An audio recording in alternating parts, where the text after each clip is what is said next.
Hello everyone and welcome back. So in this video we are going to talk about artificial intelligence, machine learning and deep learning, and it is important to understand these topics first because these are the key backgrounds to knowing generative AI. So let's understand them one by one.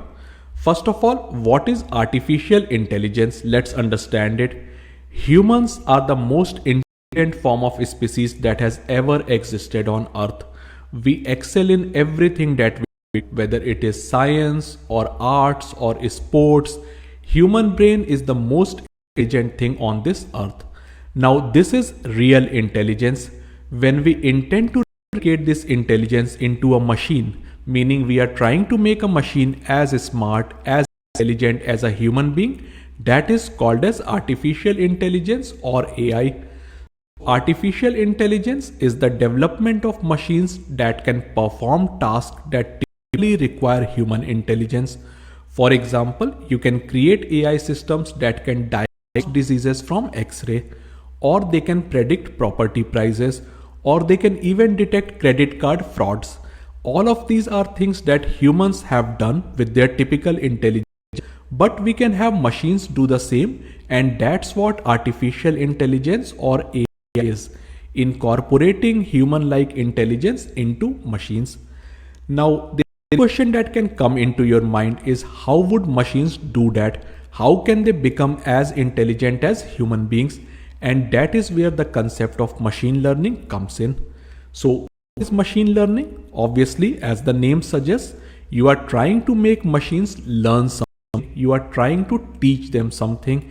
And the objective here is to train machines in such a way that they can make predictions, they can make decisions, all by learning on their own and without requiring any explicit programming from humans. We train a machine, it learns on things and then able to perform predictions or whatever it is needed without human involvement. That is what machine learning is. Now, after reading this, there is another question that would come into your mind is, okay, how can we do that? But how can we make machines learn?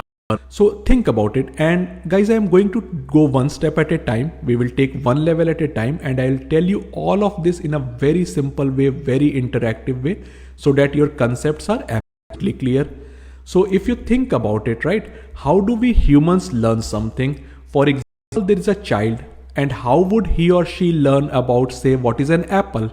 They will see a lot of fruits around them. They will see banana, they will see orange, they will see apple, and over time they will understand that, okay, anything that is round, anything that is red in color is an apple. And next time when this kid sees 10 fruits placed in front of him or her, they can easily identify which one is an apple because they have memorized some properties of the fruit. They have seen it, they have learnt it, and that's the way we all learn things. We see examples of something, we memorize what it is, what are the unique attributes of that object, so that next time when something is shown to us, we can identify whether it is an apple or not. And that's the same way that machines also learn, except that they have to be trained on lots and lots of data. So we will show the machine learning model millions of images of apple, different shape, different size, different colors, different variants, and the idea is that now if you present an image of two fruits in front of the machine, it would be able to identify based on what it has learned from this training data whether it is an apple or not, right? So the concept behind machine learning remains the same, like how we humans also learn, but there are a few specific things that are different. First of all, you need lot of training data.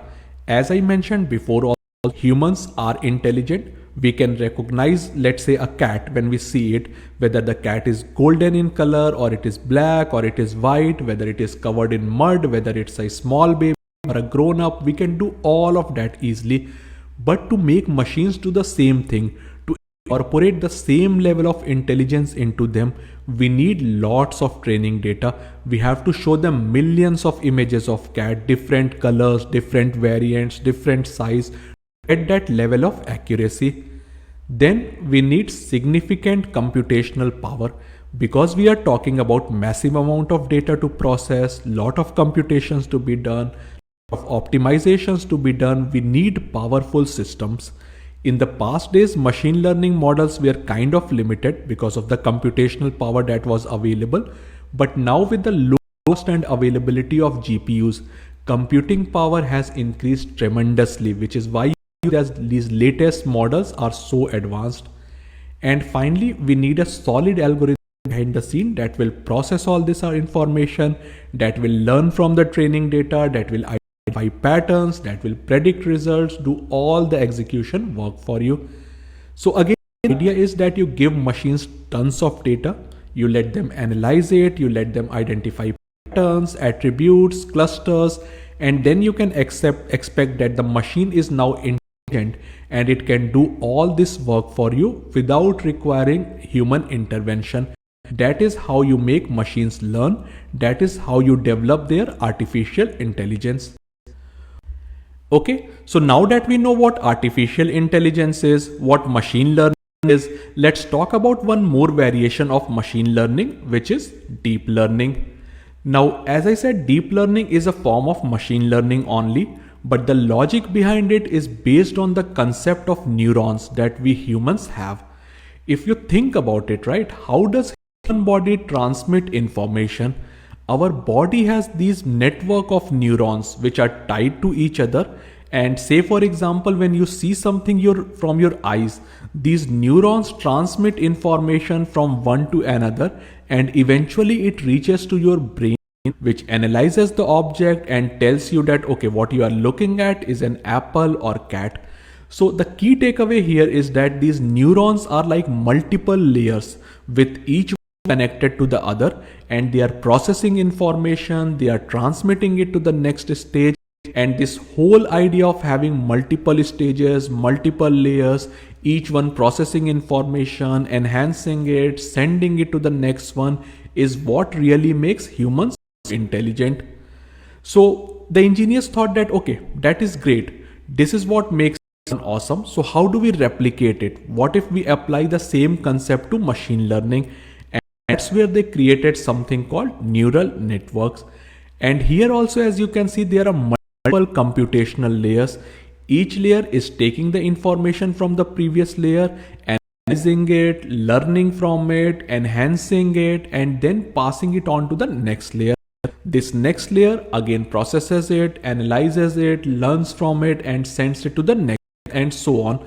So the idea here is that when we have a neural network like this that has multiple layers doing the analysis for us, our accuracy on complex problems like text generation, for example, improves significantly because we are now passing the training data through many layers, and each layer is analyzing that data, it is doing computations on it, it is learning from it, predicting things, and that improves the overall output.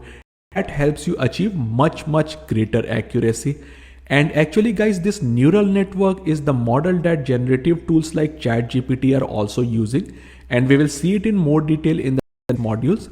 But really the key takeaway here is that for complex problems like text generation or image generation, deep learning models like neural networks outperform other older machine learning models, and that is simply because of their multi-layered structure that you see over here. Another thing that you may have taken a guess by now is that this solution is very complex. It would require a lot of computational power to move the data, lot of computational power to analyze this data, process it, enhance it, predict it, whatever, and you are totally right. Neural networks do require a lot of computational power, and that was something that was limiting their adoption and improvement in the past. But like I said earlier also, with the advancements in computational power, GPU and whatnot, neural networks have become much cheaper to train, much cheaper to use, and that is driving their adoption, especially in areas of generative AI. So what is deep learning? Let's take a look at the definition now. It's a subset of machine learning and it processes data through neural network, and this results in more accuracy for complicated problem. So no need to remember all of this, just remember the simple details, and just three things is really what you should take away from this slide. Number one, deep learning is a subset of machine learning. Two, it uses neural network. And three, it gives you much higher accurate, better results in case of complex problems. So guys, this was about artificial intelligence, machine learning and deep learning. Put them in a single view, in a single context. We have artificial intelligence that refers to creating machines that are intelligent as humans, that mean creating machines where we want them to typically have the same intelligence level that humans originally have. Two, machine learning, which we can say is an enabler for artificial intelligence. It allows machine to learn, improve over time. And finally, we have deep learning, which is a subset of machine learning and it uses neural networks to solve on the complex problem. So these were the three key topics that we wanted to discuss before we move forward and take another look at generative AI in much detail. So with this sorted, let's go to the next video and let's take a more deep dive approach on generative AI. I'll see you in there. Thank you.